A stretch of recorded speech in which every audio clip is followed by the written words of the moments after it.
Calculus Unit 1, Lesson 2, Finding Limits Graphically and Numerically.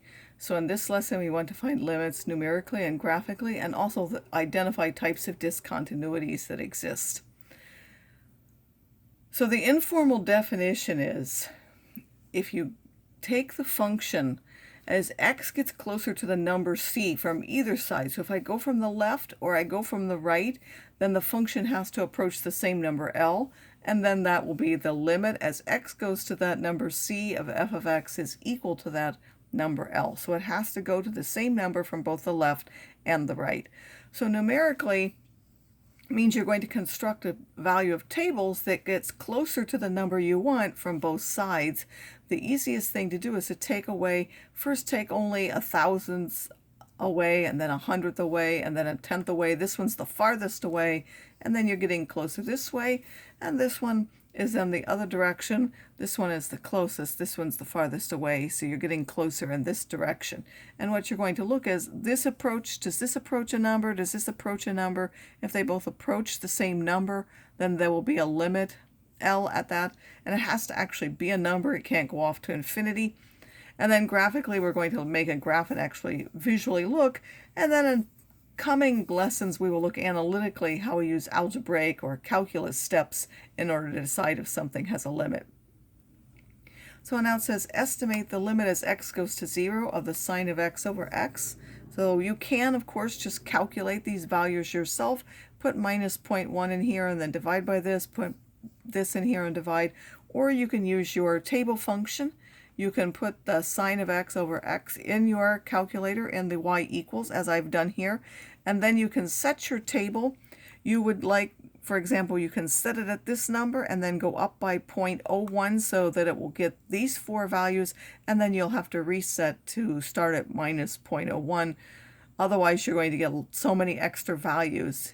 If you started it here and then went up by 0.001, you'd have so many extra values to scroll through. But if you do the minus 0.1 and then you just go up by 0.01 like here, so if you start at minus 0.1 and then you go up by 0.01, you'll see in the table when you do that you will get four of those values, and then you'll have to go back and reset to do the other two. So this is minus 0.001, this is 0.9983, and then the minus 0.01 is at 1. Although some calculators, if you have more decimals, my old one gave me more decimals, so that would be 998. I'm going to put what my old one had, and then if you do minus 0.001, my old one, I don't think my new one does, it rounds that to 1, but that's 0.999. This one is undefined because you can't actually divide by 0, so it doesn't have to have a definition at the value itself, only as you go from either side. And then the 0.01, so now I have to scroll down in my calculator. So I get the 0.01, which is now, again, this one says 1. My old calculator kept more decimals. It said 998, or if you do that yourself, you'll end up with those decimals. And if I go all the way down here to 0.1, I can continue scrolling. I'll get 0.9983. And then I would have to go back here to my second table set and now start at minus 0.001 and go up by 0.01 and then get my table, and that will give me those last two values. Again, this calculator is saying 1 for all of those. If you were to calculate it yourself, or you have a calculator that will keep more decimals in your table, which may be a setting, you may be able to choose how many of those you have. You will now see that as it approaches from the left, which is going this way, these are all getting closer to 1. And as you approach this way, they're getting closer to 1. So since this is getting closer to 1 and this is getting closer to 1, this limit is 1.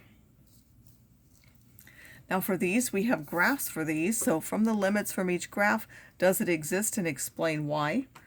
So you're going to look in the graph as it approaches 3 from the left and from the right. So if you follow down as it approaches the value of x equals 3 from the left, it goes to a function value of 1. And as you approach right, this 3, the function value also approaches 1. So that will have a limit of 1. For this one, we have as x equals 2, and this is a function which has a hole in it, a removable discontinuity. As you approach from the left, it goes to 2, and as you approach from the right, it goes until 2. So this limit is 2. And note that that is true, even though at 2 itself it has a different value. It's defined to be 0. That has to do with continuity, so it can be discontinuous, but there can still be a limit there. So it is discontinuous at 2. There's still a limit at 2. So it does not need that value to be the same. And now this one is a piecewise function.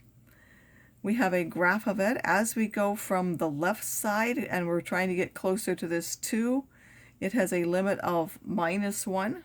So from the left, it goes till -1. As we go from the right, it goes until 1. So this does not exist, and we'll just write D and E for that, for does not exist. And that's because from the left, that function goes to -1, and from the right, it goes to +1. And we'll get some notation, more formal notation for that later, but for now we can just write it in words like that. These next functions, take a moment and see if you can tell what the limit is.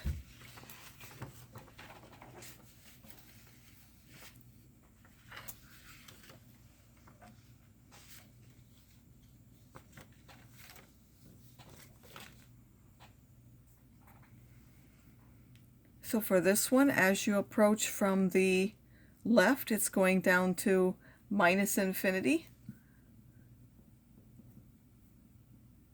And as you go from the right, it goes to +infinity. And that will mean this does not exist, for one, because those are the same, but even if they were the same, it wouldn't exist because it has to actually be a number. It can't be plus or minus infinity. So it's important to realize that. For the sign, as it goes to close to 1, as it goes from the left, you're going to 0, and as you're going to the right, it also goes to 0, so that has a limit of 0. For the secant, as you're getting close to 0 from the left, it goes to this value, which is 1, and as you go to the right, it is also approaching that value of 1. So what are some things that we've seen about the existence of limits?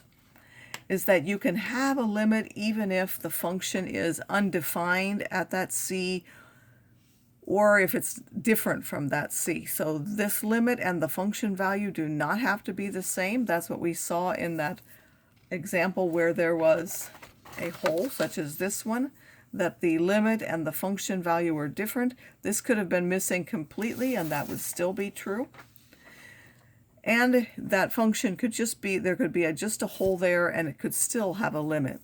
Now what about when do limits not exist? So we've looked at some of the times when they're different. So you have one number from the left and a different one from the right. So that's one way. So there could be a jump discontinuity. Or if it increases or decreases without bounds, such as here, even if these both went up to the same, because they're going to an infinite number, that would not have a limit. And the other one that we have is that it oscillates. That means it jumps between two fixed values, or more than values. So an example of an oscillating function, which they like to use in examples, is something called the Dirichlet function. They define it to be 0 for every rational number and 1 for every irrational number. And it's a property of numbers that if you have a rational and another rational, so whatever two rationals you have, there's always an irrational in between them. So this is just a property of numbers. And if you start with an irrational one and another irrational, then there always happens to be a rational one in between them. So for this reason, this function goes from 0 to 1 and 0 to, it just keeps switching between 0 and 1, 0 and 1, 0 and 1 for all of the different numbers, no matter what you have. So there will not be, it has no limit at any real number.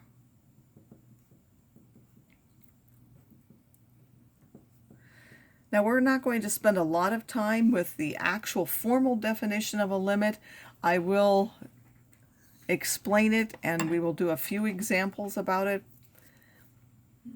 But I will leave that.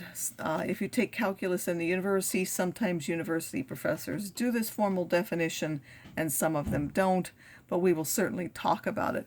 So what does this definition mean? Here, suppose I want a function to be continuous, and I want to go to a point C. So the definition of a limit is, suppose I say that this limit is this number L.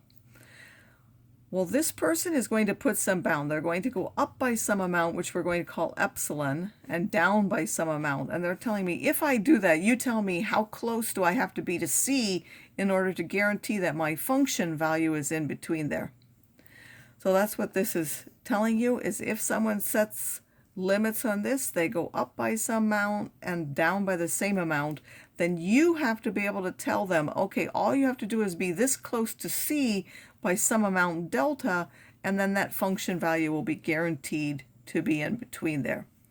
So you want to be able to pick this so that this function, the difference between the function and the limit, is less than that limit. If you can do that, then that will have a limit of L.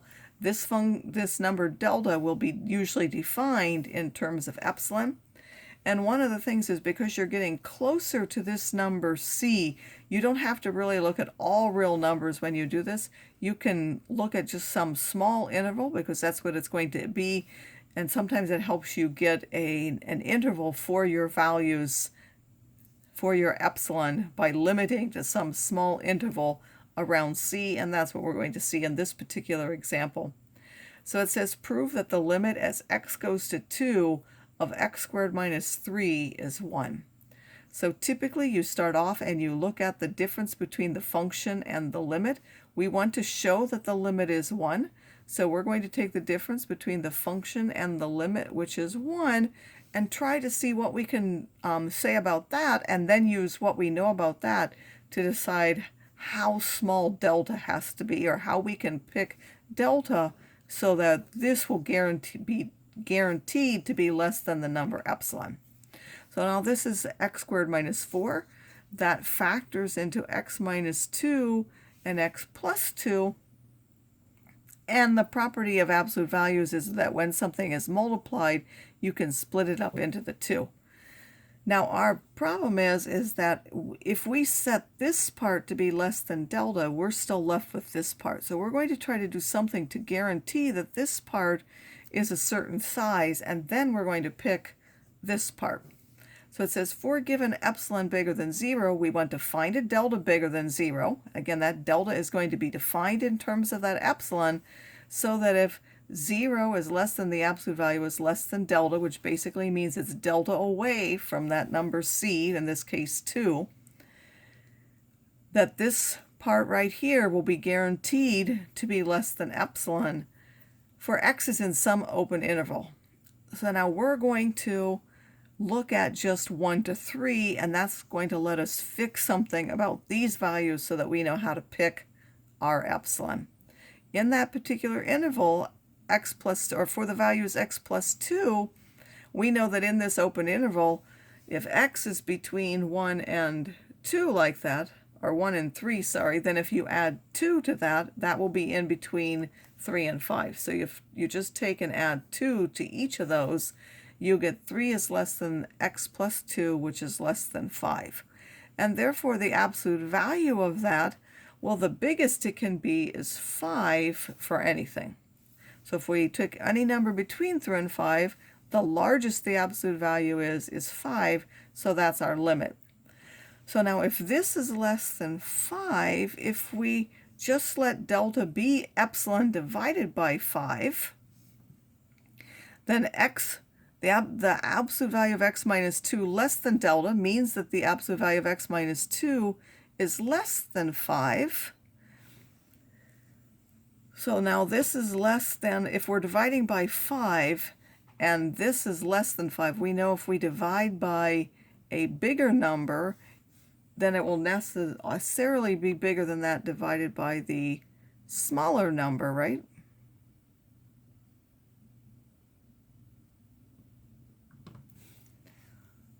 So since this is dividing by a bigger and it's smaller than that, then it also has to be true that this is true. And then if we just multiply by that x plus 2, we now know that that is less than epsilon, which is what we wanted to show, because that's what our function f of x minus L is. So that means that f of x minus 4 now, sorry, minus 1, that's our limit, that is now guaranteed to be less than epsilon.